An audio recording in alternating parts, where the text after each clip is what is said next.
శ్రీమాత్రే నమ. వృషభ రాశి వారికి ఈ వారం అంతా కూడా రాశి అందే కుజగ్రహ సంచారం వల్ల చిన్న విషయానికి కూడా చాలా ఆవేశానికి కోపానికి గురవుతుంటారు. దీర్ఘకాలిక అనారోగ్యంతో ఇబ్బంది పడుతున్న వాళ్ళు ఏదైనా సర్జరీ చేయించుకోవడం కానీ లేదంటే వైద్యులను సంప్రదించడం కానీ జరిగే అవకాశం ఉంటుంది. ఇక ప్రధానంగా ఎవరైతే ఉద్యోగం కొరకు నిరుద్యోగులు లాంటివి ఉన్నారో వారు చేసే ఉద్యోగ ప్రయత్నాలు చాలా వరకు సక్సెస్ అయ్యే అవకాశం ఉంది. అటు మీరు ప్రైవేట్ సంస్థల్లో కానీ గవర్నమెంట్ సంబంధించిన ఉద్యోగాలు కానీ ఈ సెక్యూరిటీకి సంబంధించినవి పోలీస్ డిపార్ట్మెంట్ సంబంధించిన ఉద్యోగాలు ప్రయత్నం చేస్తున్న వారికి మీలో ఉన్నటువంటి కాన్ఫిడెన్స్ పెరగడం వల్ల ఎవరు సహకారం లేకుండా మీకు మీరే ఈ కొత్త ఉద్యోగ ప్రయత్నాల్లో సక్సెస్ అవ్వడం జరుగుతూ ఉంటుంది.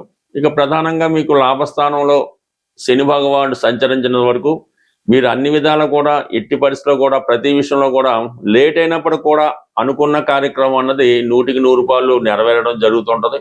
అలాగే అటు భగవంతుడి సహకారం కనబడుతుంటది, పెద్దవారు గురువుల యొక్క సహకారం కూడా మీకు కనబడుతుంటది. ఏదన్నా కొద్దిపాటి ప్రయత్నంతో మీరు గొప్ప ఫలితాలు సాధించడానికి ప్రస్తుతం మీకు ఉన్నటువంటి ఈ రాశి 11వ స్థానంలో ఉన్నటువంటి కుజశనులు ఎక్కువగా వృత్తి సంబంధించిన విషయాలకి సహకరించడం జరుగుతుంటది. అయితే సర్వసాధారణంగా వృషభ రాశి వారికి చాలా కష్టపడితే తప్ప ఏ ఫలితం కూడా సాధించడానికి అవకాశం ఉండదు. అందువలన కామన్ గా మీరు ఎంత కష్టపడితే మీరు అంత వృద్ధిలోకి రావడం కానీ ఆ పనులు అంత వేగంగా జరగడం కానీ జరిగే అవకాశం ఉంది. ఇక ప్రధానంగా మీకు ధనస్థానంలో రవి సంచరించడం జరుగుతుంది. ఈ కారణం వల్ల ఏంటంటే మీకు ప్రభుత్వ పథకాలు అనుకూలంగా రావడం జరుగుతుంటది. అలాగే మీ కుటుంబంలో మీ యొక్క తండ్రి గారు కానీ గురువులు కానీ మీ కుటుంబాన్ని విజిట్ చేయడం జరుగుతుంటది. కుటుంబ సంబంధించిన విషయాలు కానీ ఆర్థిక పరమైన సమస్యలు కానీ ఉన్నప్పుడు పెద్దవారు దాన్ని ఆటోమేటిక్గా సహకరించడం జరుగుతుంది. మరి కొంతమంది వ్యాపారస్తులు లాంటి వాళ్ళు ఎవరైనా ఈ ప్రభుత్వ రుణాలు ఏమైనా ప్రయత్నం చేస్తున్నా కొన్ని ప్రభుత్వ పథకాలు కానీ సబ్సిడీలు కానీ ఈ విషయంలో మీకు సహకరించే అవకాశం ఉంది. వ్యక్తిగతంగా మీ కుటుంబ ప్రతిష్ట కూడా పెరిగే అవకాశం ఉన్నది. ఇక ప్రధానంగా కామన్ గా నడుస్తున్నటువంటి తృతీయ స్థానంలో గురుగ్రహ సంచారంతో పాటు బుధుడు కూడా అక్కడ సంచరించడం జరుగుతూ ఉంటుంది. ఇది విద్యార్థులు కొన్ని కొత్త విషయాలు తెలుసుకోవడం జరుగుతుంది. ఒక మంచి గురువు లభించడం వల్ల విద్యలో మీరు నెమ్మదిగా గ్రోత్ కనబడుతూ ఉంటది. వ్యాపారస్తులకు కొన్ని కొత్త అవకాశాలు రావడం జరుగుతుంటది. అంటే మీకు కొంతమంది మిత్రులు మీతో కలిసి వ్యాపారం చేయడానికి ఇష్టపడడం జరుగుతుంటారు. అంటే మీరు చేసే కార్యక్రమాలకి మేధావులైన వారు తెలివైన వారు సహకరించడం కూడా జరిగే అవకాశం ఉంది. ఇక ప్రధాన విషయం ఏంటంటే వివాహ ప్రయత్నాలు.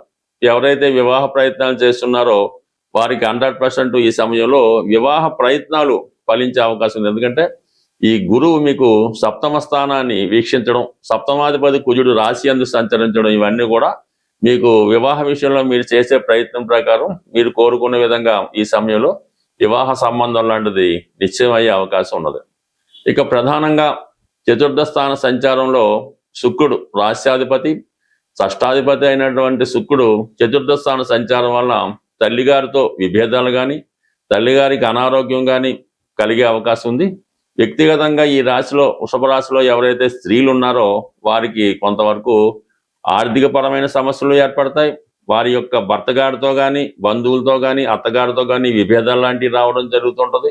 ఇక ప్రధానంగా స్వల్ప అనారోగ్యం సమస్యలు కూడా కొంతవరకు వచ్చే అవకాశం చాలా బలంగా ఈ రాశి వారికి కనబడడం జరుగుతుంది. బట్ ఏదైనా ఈ రాశి వారికి ప్రతి సమస్య కూడా శ్రమాంతర విజయం లాగా చివరి నిమిషంలో సక్సెస్ అవ్వడం జరుగుతుంటది. ప్రతి విషయం ప్రారంభంలో ఇబ్బందికరంగా కనబడుతుంటది. కాబట్టి చిన్న విషయానికి కూడా ఎక్కువ ఆవేశానికి కోపానికి గురిగా కాకుండా చాలా నిదానంగా మీరు ఆలోచించడం మంచిది. అలాగే ప్రమాదాలు అంటే వాహనాలు వేగంగా నడుపుతున్న వారు కానీ ప్రమాదకర వృత్తుల్లో ఉన్నవాళ్ళు కానీ ఎందుకైనా మంచిది కొద్దిగా జాగ్రత్తగా ఉండడం మంచిది. అంటే సాధారణంగా రాశి అందు కుజుడు వచ్చినప్పుడు జాతకుడు చాలా విపరీతమైన యాంగ్జైటీకి కోపానికి గురవుతూ ఉంటాడు. ప్రతి పని వేగంగా చేయలేని ఆలోచన కనబడుతూ ఉంటది. ఏ కారణం వల్ల అయితేనే మరి ఎలక్ట్రిక్ షాక్ తగలవచ్చు, లేదంటే వంట గదిలో స్త్రీలు వంట చేసేటప్పుడు వాళ్ళకి ఏమైనా ఇబ్బంది కలగవచ్చు. కాబట్టి ఏదైనా వృషభ రాశి వారి స్త్రీలు కానీ పురుషులు కానీ ఏదైనా ప్రమాదకర వృత్తుల్లో ఉన్న వాళ్ళు కొంతవరకు జాగ్రత్త వహించడం మంచిది. ప్రధానంగా ఈ వార ప్రారంభంలో ఇంచుమించుగా ఈ గ్రహాలన్నీ కూడా రాహుకేతుల మధ్య ఉండిపోవడం వల్ల ఏ పని ప్రారంభించినా అది ఏదో రకంగా ఆలస్యం అవడం జరుగుతుంటది. కాబట్టి ప్రధానంగా మీరు ఏదైనా ఇంపార్టెంట్ వృత్తులు ప్రారంభించినప్పుడు మాత్రం ఈ రాహుకేతువుల్ని పూజించి ఆ పని ప్రారంభిస్తే మీ యొక్క పని సులువుగా జరిగే అవకాశం ఉంటుంది. ప్రధానంగా ఈ వారం ఈ జూలై 10వ తారీఖున ఏకాదశి రావడం జరుగుతుంది. సాధ్యమైనంత వరకు ఎక్కువ ఇబ్బందుల్లో ఉన్నవాళ్ళు ప్రతి ఏకాదశికి నియమంగా ఉంటూ సత్యనారాయణ స్వామి వారి వ్రతం చేయించుకోవడం కానీ, సత్యనారాయణ స్వామి వారి ఆలయం దర్శించడం కానీ, లేదన్నా ఎవరైనా ఈ వ్రతం ఆచరిస్తున్నప్పుడు అక్కడ మీరు కూడా పాల్గొనడం వల్ల కంప్లీట్గా మీకు ఈ ఏకాదశి నియమం పాటించడం వల్ల ప్రతి నెలకి 2 సార్లు ఈ ఏకాదశి రావడం జరుగుతుంటుంది. మీరు ఒక 11 ఏకాదశులు అనుకొని ఈ నియమంగా ఈ 11 ఏకాదశులు చక్కగా పాటిస్తూ సాధ్యమైనంత వరకు మీ పెద్దవాళ్ళు చెప్పిన విధంగా ఉపవాసం మిగతా కార్యక్రమాలు చేసుకోవడం వల్ల ప్రతి వారం మీలో కంప్లీట్గా ఇంప్రూవ్మెంట్ రావడం జరుగుతుంటుంది. అలాగే మరి ఆ ఏకాదశి రోజు విష్ణు సహస్రనామ పారాయణ చేసుకోవడం వల్ల కూడా మీ జీవితంలో మంచి మార్పుకి కారణమవుతుంటుంది. అంటే ఏదైనా ఒక క్రియ, మనం శనివారం దేవాలయానికి వెళ్తున్నాం, మంగళవారం హనుమాన్ దేవాలయానికి వెళ్తున్నాం, అలాగే ఈ ఏకాదశి నాడు ఈ విష్ణుమూర్తి ఆలయాన్ని దర్శించడం వల్ల ఏదైనా ఒక కార్యక్రమం కంటిన్యూగా చేయడం వల్ల దాని ప్రభావం రావడం జరుగుతుంటుంది. అంతే తప్ప ఏదో నెలకోసారో వారానికోసారో ఆ విధంగా వెళ్ళడం వల్ల ఏ ప్రయత్నం జరగదు.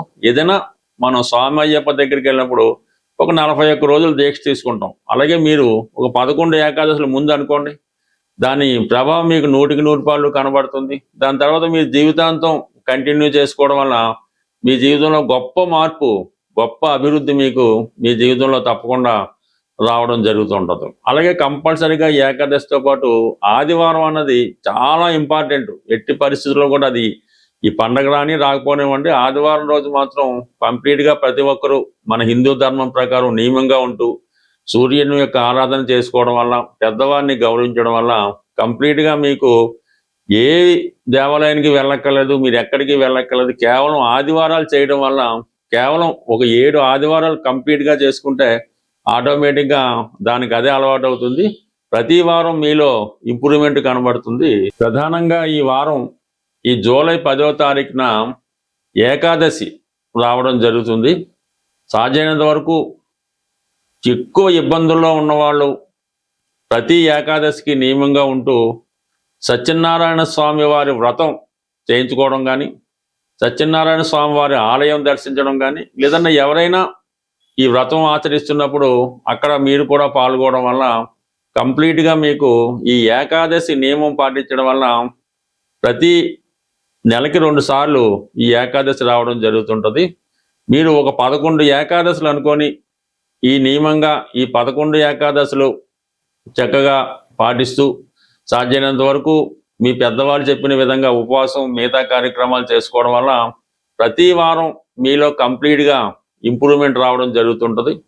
అలాగే మరి ఆ ఏకాదశి రోజు విష్ణు సహస్రనామ పారాయణ చేసుకోవడం వల్ల కూడా మీ జీవితంలో మంచి మార్పుకి కారణమవుతుంటుంది. అంటే ఏదైనా ఒక క్రియ, మనం శనివారం దేవాలయానికి వెళ్తున్నాం, మంగళవారం హనుమాన్ దేవాలయానికి వెళ్తున్నాం, అలాగే ఈ ఏకాదశి నాడు ఈ విష్ణుమూర్తి ఆలయాన్ని దర్శించడం వల్ల ఏదైనా ఒక కార్యక్రమం కంటిన్యూగా చేయడం వల్ల దాని ప్రభావం రావడం జరుగుతుంటుంది.